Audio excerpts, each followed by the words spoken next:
John, your thoughts on that? Obviously, two of the playing rules committee motions were narrowly, not defeated, but narrowly failed to get it. But probably won't be a stretch to say that we'll see them again, possibly soon, maybe next year. Yeah, you'd have to feel sorry for the committee to hit for 59. Like, many votes are actually involved in that 1% difference. But like, when something hits 59, you have to revisit it at the next opportunity, I think, that you get, just to see whether it'll go one way or the other. I think that would, when people see it at 59, I think they'll firm up their opinion, and it could become more decisive then after that, you know.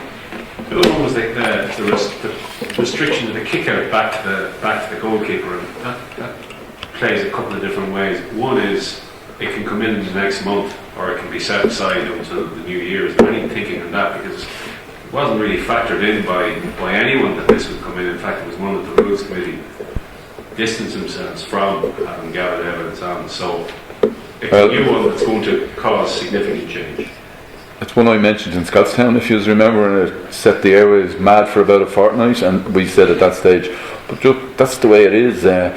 Clubs can bring motions under the playing rules every 5 years, and that's one that they brought. Tom, you have a clarification on the date. It was decided at Central Council. Yeah, we just talked about it there now a few minutes ago. So we're actually going to stick with the standard position is it comes in a month after Congress.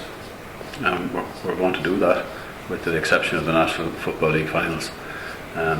Like, it works two ways. The club is entitled to come up with an idea, bring a motion. If people like it and if it finds favour, then it goes. You can't actually. You can see how it would play out. We don't want to be interfering with that process. That's a good thing that can actually surface. But sometimes they pose unexpected little challenges. While it can work in theory, the practical element is that the referee already has to be out around the 45-metre line for the mark, and he's been asked to adjudicate on something else now that's further back in. So at a practical level there may be conflict there. It mightn't be the most difficult one practically to implement, but I'm not going to speak for referees that have enough difficulties and problems to managing games, but it might be the most difficult one, Colin, to implement. It's maybe is there an argument, given that it won't apply for the closing stages of the National League, that 2020 should be treated as an inter-county season and defer the introduction until 2021? The tricky little thing, Sean, is it's not, and we all do it a bit, it's not, that's for every football match, it's not just for inter-county matches. So even we tossed it around for a few minutes downstairs at Central Council, and pretty much everybody around the table had a perspective. Our league has already started. Our league is starting in 3 weeks' time, and then has an interregnum of 2 months and gets going again. So look, the cleanest way to do it that we concluded was we just come in with. So it'll be introduced competition for clubs. Yeah, because somewhere in the country, everywhere, every date is mid-competition. And Tom, can you see it not being abused, but a case of the defender kicking the ball out to the goalkeeper, so that the rule isn't contravened? Well, as it's stated at the moment, that's my reading of it is that's permissible. Yeah, there's a little bit of work to be done, I think, in the drafting of the actual rule. It uses terms like pass back to, as opposed to maybe return might be a better word to use. So there's a small little bit of refinement that we'll do, John, to maybe make it a little bit easier, as you say, Colin, for referees and so on. Tom, or John, given that ideally it will kind of increase long kicking, contesting of the ball, potentially high press, and favour all those teams maybe that want to attack, and put an onus on attacking football. Does the correlation to that, does it remove the kind of justification for the advanced mark, which is a far more radical intervention in the game? And can you see, is there any chance, do you see that, given the opposition and maybe the high profile opposition from a number of players and ex-players to what's happening, is there a chance that could be changed even after this summer? It's a hard one to know, in fairness. It's a plain rule, and in theory anything can be, not being flippant, but everything is up for grabs all the time, rule-wise, I suppose. But I don't see that as being, John, hugely revolutionary. I don't, as a measure in football terms, and that's why. If we did, we might have looked at the longer period before introducing it. But that kind of goes against the democratic spirit of things too. So because I don't see it as particularly a revolutionary change, And so I don't think it'll have a huge impact. I don't think teams will. On other rules or measures, Phil. I don't think so. I don't think teams will engage in the risk factor of a defender kicking it to the goalkeeper and who's going to actually cover the goal. Like, and suddenly your goalkeeper is now outside the D, which is with the kick out going to the 20-metre line and the D becoming involved now. Keeper's a good way away from his actual rightful position. I don't think that twist back and return, I think, have to be tidied up. Yeah. Special Congress is looking. The agenda is getting bigger and bigger after the amount of motions deferred today. Is that what you're expecting?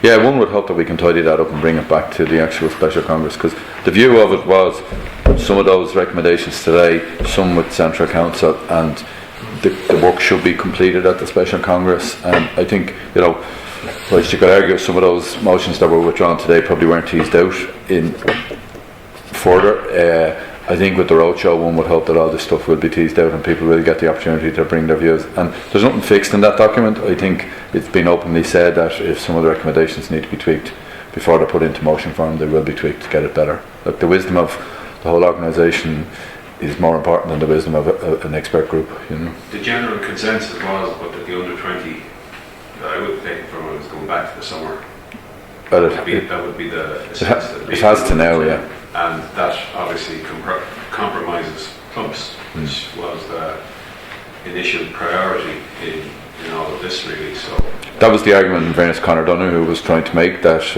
it was going to free it up. And I saw it myself in my own club last year and up in Tyrone, where clubs were decimated by having so many players tied up between the senior panel and the under 20 panel, and that was the idea, to get it forward. Unfortunately, look, we've too many things woven into the calendar at the moment, and everyone feels kind of very sacrosanct about their own little patch, and it's to get that movement, and then people playing other people to get the support. Do you expect the Playing Rules Committee to come up with some other method of stamping out so-called cynicism in Ireland, or does that book today kick it into touch for sequel? That largely kicks it into touch. I had been approached by the committee, would I allow it go back for further consideration, and I said I would if there was any element of support on the floor for the actual move. There was meant to be a bit of support there, but it never materialised. So it's very hard to rule a referral for something when nobody on the floor spoke in favour of it. So no, I'd say it's, dare I say it, the sin bin in Ireland has been. Would there be no requirement, though, John, that there be an actual engagement on the argument? I mean, David Hassan's presenting these evidence-based arguments, and he's met by a tide of emotive arguments from the floor which don't address the substantive issue at all. Oh yeah, look, personally I wouldn't be satisfied with the way it was pushed back by high-profile characters coming out, and whilst they've never fully denied the cynicism is there in hurling, and we know and see some of the tackles, but yet they railed against it, and unfortunately we can only chair the meeting. But I would concur with your concerns. Yeah, they have an ongoing piece of work, John, in terms of what they call the reclassification of the rules and simplification of the rules. Now, it's not going to manifest itself, I'd say, Sean, in finite proposals. Well, maybe it will, but it's a more philosophical kind of look at how the rules are structured and what you're attempting to do with the rules, and I'm sure cynical play and things like that will come into that, but that's a more long-term exercise. The 16 Leinster is obviously huge for developing counties, the Cardinals and Leashes. What about from, I suppose, the financial viewpoint? Like, there was that case, or worry that would it dilute the Leinster Championship even in balance now? Like, would it lead to more dead rubbers with extra teams? Like, is there any concern from kind of central point of view? It doesn't really have a financial impact one way or the other, to be frank about it. And the Joe McDonagh, its value is in hurling, not in the financial returns of it, and taking maybe the biggest Joe McDonagh county outfit and putting them into the Leinster Championship, it's not going to really weaken it. So whatever the other factors might be around it in terms of calendar or in terms of playing standards and all that, the finance doesn't really come into it one or the other, to be honest.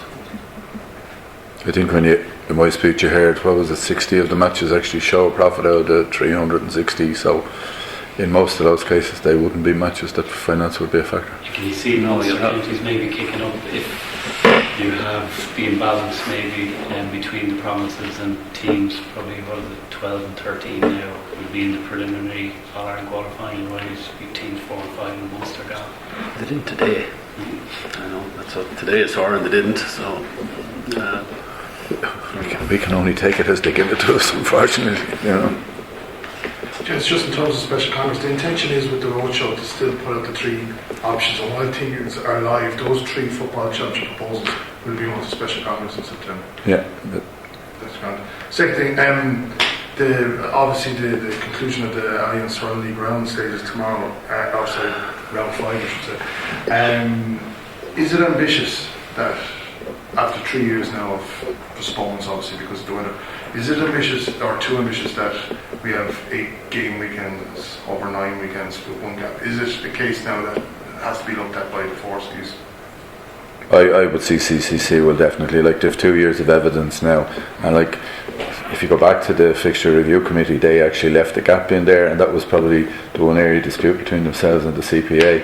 And look, you know, we've had 2 weeks of weather now, and our pitches are in great condition, but look at Portlaoise, like it just can't take. Yeah, forgive me lads, actually I wasn't really keeping it. What games are, I saw Kerry Mayo, I saw Kildare, 3 over 6 Waterford football. Waterford, the Carlow one is gone, I saw that, yeah. Was that the sum total of it? Kildare. It's snowing, no. So keep our fingers crossed. We need something to entertain us today. Is there a concern in relation to eligibility, age grades, and associated matters?